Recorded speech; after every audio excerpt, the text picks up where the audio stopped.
تعالیٰ جل شانہ نے ایسا رشتہ ماں کی صورت میں پیدا کیا ہے، جنت کی چھاؤں کا دنیا کے اوپر روپ ہے ماں کی ذات، جنت کی گھنی چھاں ہے ماں کا وجود، اور اللہ نے اپنی رحمتوں کو اگر کوئی صورت دی ہے تو وہ ماں کا روپ ہے، اور ماں کے سینے میں وہ تڑپتی ہوئی ممتا اور محبت کہ وہ پگھلتے ہوئے جذبات رکھے گئے ہیں کہ دنیا پر ماں کے پیار کا بدل نہیں ہے۔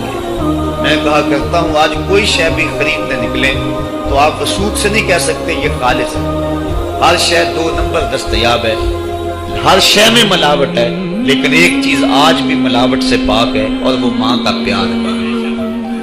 ماں کی محبت آج بھی کھری ہے اور آج بھی اس میں کوئی ملاوٹ نہیں۔ بچہ بوڑھا بھی ہو جائے لیکن ماں کے لیے وہ بچہ ہوتا ہے، ماں کی دعائیں اسی طرح اس کے لیے ہوتی ہیں، اور بچہ آغوش مادر میں آ کر پھر طفل سادہ رہ جاتا ہے۔ یہ ماں کا پیار اور ماں کی محبتیں۔ ایک شاعر نے ماں کی محبت کا نقشہ کھینچتے ہوئے کیا خوبصورت بات کہی، وہ کہتا ہے مدت ہوئی میری ماں نہیں سوئی کابش، میں نے ایک بار کہا تھا مجھے رات کو ڈر لگتا ہے، کہا سحری کے وقت میں نے ایک بار اٹھ کے رات کو چونک کر کہا تھا مجھے رات کو ڈر لگتا ہے۔ مدت ہوگی اس بات کو، یہ قصہ پرانا ہو گیا ہوا ہے، مجھے بھی بھول گیا ہوا ہے، لیکن میری ماں رات کو نہیں سوتی، میرے بیٹے کو کہیں ڈر نہ لگ رہا۔ یہ ماں کے پیار کا روپ ہے۔ علامہ اقبال جب ان کی والدہ انتقال کر گئیں تو وہ دیار غیر میں تھے، تو اس وقت انہوں نے ایک طویل مرثیہ لکھا اپنی ماں کی یاد میں، جس کو عنوان ہے والدہ مرحومہ کی یاد میں۔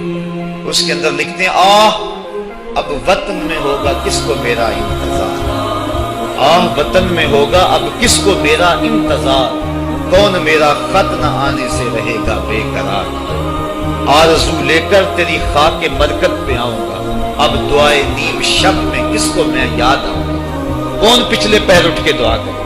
ہر ایک سے کہنا پڑتا نا جناب دعا کرنا، مولوی صاحب سے بھی عرض کرنا پڑتا حضور دعا میں یاد رکھنا، پیر صاحب سے گزارش کرنا پڑتی ہے جناب مجھے دودھ راتوں میں اور چاندنی راتوں میں مجھے یاد رکھنا، حاجی کو معتمر کو کہنا پڑتا جناب دیار حرم میں جا رہے ہو اور دیار حبیب میں جا رہے ہو وہاں مجھے دعاؤں میں یاد رکھنا، سین حرم میں بھی اور جالی کے سامنے بھی، ہر ایک کو کہنا پڑتا ہے کہ مجھے دعاؤں میں یاد رکھنا۔ کبھی ماں کو بھی کہنا پڑا ہے کہ امی دعاؤں میں یاد رکھنا۔ ماں کے ہاتھ ویسے اٹھے رہتے ہیں، اور جب ماں کے ہاتھ اٹھ جائیں اجابت کے سارے دروازے کھل جاتے ہیں۔ میں نے پڑھا کتب حدیث میں جو دعائیں رد نہیں ہوتی ان میں سے ایک ماں کی دعا ہے، جب ماں ہاتھ اٹھا دے تو جنت کے سارے دروازے کھل جاتے ہیں، اور یہ لازمی نہیں ہے کہ ماں رابعہ بصریہ ہو تو پھر ہی اس کی دعا قبول ہوتی ہے۔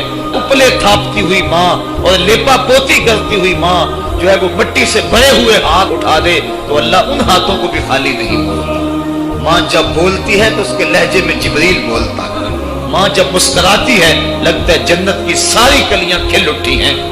ماں کے چہرے کی رونق اور ماں کے چہرے کی جو ہے وہ خوشی بیٹے کے دل کو حقیقی قرار اور حقیقی تسکین دیتی ہے۔ جو ٹھنڈ ماں کے ساتھ نصیب ہوتی ہے وہ کائنات میں کسی اور جگہ پہ نہیں ہے، جو گھنا سایہ ماں کے دامن میں ہے وہ کسی اور جگہ میسر نہیں ہو سکتا ہے۔ وہ کیا کہا تھا کسی نے کہ 5 سٹار ہوٹلوں میں کھانا کھانے میں وہ لذت کہاں جو چولہے پر بیٹھ کے ماں کے ہاتھوں سے پکی ہوئی چپاتیاں کھانے میں آتی ہیں۔ عالی جناب حضرت صاحب کیا کیا اسٹیٹ سیکرٹری نام لیتے ہیں، لیکن وہ لطف کہاں جو ماں اوئے ببلو اوئے پپو اور اوئے مٹھو کہہ کے پکارتی ہے۔ جو مٹھاس ان لفظوں کے اندر ہے وہ بڑے اور بھاری اور بھرکم الفاظ اور خطابات کے اندر کہاں ہے۔ اونچی کرسی پہ بیٹھنے کا وہ لطف نہیں ہے جو ماں کے قدموں میں بیٹھنے کا ہے۔ اللہ نے ماں کے روپ کے اندر ایک محبت اور ایک الفتوں کا ایک ایسا دریا دیا ہے کہ جس کے اندر انسان جب جاتا ہے تو اس کے دکھوں کے سارے میل دھل جاتے ہیں اور وہ بالکل آسودہ ہو جاتا ہے۔ یہ ماں کا روپ ہے، یہ ماں کا پیار ہے۔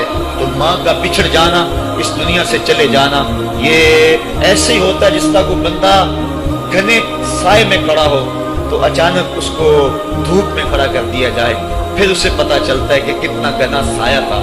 جس طرح درخت ساری دھوپ اپنے اوپر سہتا ہے اور جو اپنے نیچے کھڑا ہو اس کو ٹھنڈک دیتا ہے، اسی طرح ماں باپ سارے دکھ اپنے اوپر سہتے ہیں لیکن اپنی اولاد کو ٹھنڈک پہنچاتے ہیں۔ ماں باپ کے اس دنیا سے چلے جانے کے بعد پتا چلتا ہے کہ میں کتنی گھنی چھاؤں سے کس کڑاکے دار دھوپ میں آ گیا ہوں، اور میری زندگی کے اندر کتنے دکھوں کا زہر گل رہا ہے، جو زہر پہلے ماں ہمارے قریب نہیں آنے دیتی تھی، جو باپ ہمارے قریب نہیں آنے دیتا تھا، وہ اپنی باہوں میں اور اپنے سینے میں ان غموں اور دکھوں کو سمیٹ لیا کرتے تھے۔ تو ماں کا بچھڑ جانا، ماں کا اس دنیا سے چلے جانا، یہ بہت بڑا سانحہ ہوتا ہے۔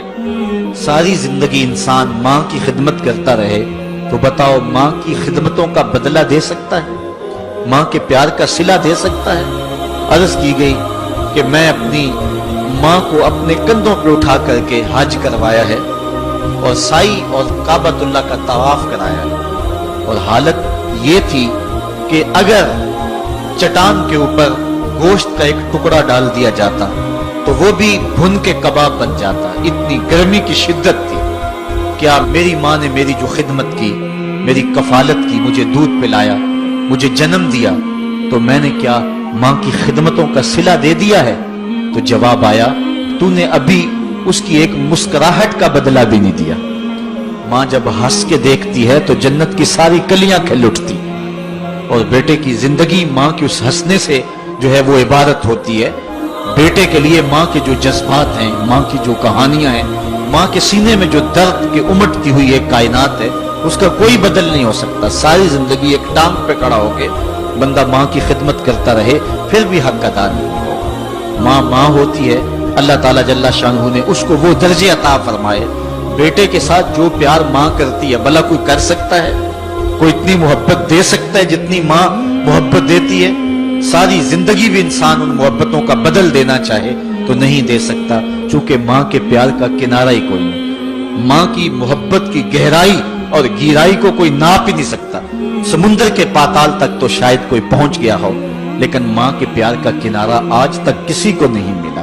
اللہ تعالیٰ نے اس کے سینے میں دھڑکتا ہوا جو دل رکھا ہے اور تڑپتی ہوئی جو ممتا رکھی ہے، وہ ایک مثال بنی ہوئی ہے کہ کسی نے کسی کو کہا کہ میں تیرے پہ راضی تب ہوں گی کہ اگر تو اپنی ماں کا کلیجہ نکال کے لے آئے۔ اس بدبخت نے اپنی اس محبوبہ کی خواہش کو پورا کرنے کے لیے اس اقدام کی تیاری بھی کر لی، اور جا کے ماں کا سینہ چیرا اور اس کا کلیجہ نکالا، اور اپنی اس محبوبہ کی خوشنودی کے لیے تیز تیز آ رہا ہے کہ میں اس کو دکھاؤں کہ میں نے یہ کارنامہ بھی سر انجام دے دیا اور یہ چوٹی بھی سر کر لی ہے۔ تو تیزی سے آ رہا تھا، راستے میں ٹھوکر لگی، جب گرا تو کہتے ہیں ماں کے کلیجے سے آواز آئی، پتر چوٹ تو نہیں آئی ہے؟ یہ ماں کے پیار کا روپ ہے، یہ ماں کی محبت کا انداز ہے۔ دنیا والوں، ماں کی قدر کو ضائع نہ کرنا، ماں کے پیار کو اور اس کی محبت کا صلہ دے تو نہیں سکتے، لیکن ساری زندگی ماں کی نوکری کرنا اور اپنے باپ کی زندگی کے اندر کبھی بھی نافرمانی نہ کرنا، یہ سعادت مندی اور خوش نصیبی ہوتی ہے۔ حضور نے ممبر کی 3 سیڑھیوں پہ قدم رکھتے ہوئے آمین آمین کہا تھا، تو بعد میں پوچھا گیا حضور آپ نے ہر سیڑھی پہ قدم رکھتے ہوئے آمین کہا، تو یہ کیا ماجرا تھا؟ فرمایا جبریل آئے تھے، انہوں نے مجھے کہا تھا اس شخص کی ناک خاک آلود ہو جو ماہ سیام رمضان المبارک کو پائے اور پھر کثرت عبادت سے اپنی بخشش نہ کروا سکے، تو میں نے آمین کہا۔ پھر کہا اس شخص کی ناک خاک آلود ہو جو والدین کو بڑھاپے میں پائے اور جنتی نہ ہو سکے ان کی خدمت کر کے، تو میں نے آمین کہا۔ پھر جبریل نے کہا اس شخص کی ناک خاک آلود ہو جس کے سامنے آپ کا ذکر کیا جائے اور آپ پر درود نہ پڑے، تو میں نے آمین کہا۔ تو وہ شخص کتنا بد نصیب ہے جو والدین کو ناراض کر لیتا ہے۔ میں کہتا ہوں ساری کائنات ماں کے قدموں تلے ہے، بلکہ میرے محبوب نے جنت کو ماں کے قدموں تلے کرا۔ الجنت تحت اقدام الامہات، جنت ماں کے قدموں تلے۔ ماں اتنا پیار کرتی ہے کہ جس کا کسی ترازو پہ تول نہیں ہو سکتا، اور اس کے پیار کا صلہ بدلہ ساری زندگی خدمت میں بھی گزار دیں پھر بھی نہیں دیا۔ آپ کو اس قسم کی مزید بھی ویڈیو سے آگاہ کرتے رہیں